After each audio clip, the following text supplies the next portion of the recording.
Joining us now is CBS News space consultant Bill Harwood. He's at the Kennedy Space Center in Florida. Bill, good morning to you.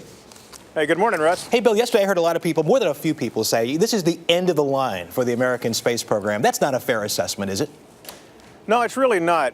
If you want to listen to NASA management and the Obama administration, it's far from the end of the line.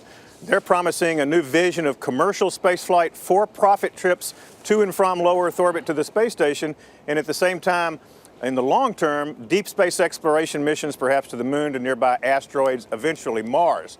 The critics have jumped on, however, because it's a very poorly defined program. There's not a schedule out there. There's not a deadline or a defined target. And I think a lot of folks are worried that with the budget pressures on Washington, some of these missions could simply be lost by the wayside. That's the concern. Okay, let's talk about this whole notion of a private enterprise taking this over. How will that work exactly? Well, they've got a contract out right now that 4 companies are competing under to design a new commercial manned spacecraft.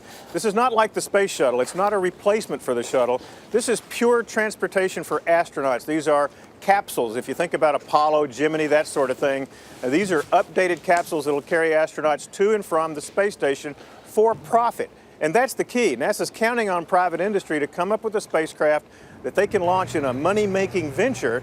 How that's going to work, what the business model is if NASA's the only client, remains to be seen. But you're really talking either a taxi cab model where the company supplies the spacecraft and the pilots, or a rental car model where NASA basically rents the vehicle that the company builds and launches with its own crew. All of that has yet to be defined, depending on how these design studies come out. I can ask you, I mean, without these glamour programs for NASA, like the space shuttle, like Apollo, Gemini, and Mercury, it's not out there. The word NASA is not going to be out there as it has been for the last 50 years or so. Is there a danger here of public support drying up for the space program? Well, certainly space insiders are worried about that. You know, the commercial thing is one thing. It's not glamorous. It's an up and down taxi cab sort of situation. I think the real concern among space aficionados is, will there be an exploration component? Will astronauts be going out into the solar system to the kind of targets and on the kinds of missions that inspire the youth of the country and lead to those kind of great leaps forward in technology? That is a huge unknown right now. It's really going to come down to the budget. Yeah, Bill, you as someone who's been in covering the space program for years now, I have to wonder, what's this like for you on a personal level to see this end of an era?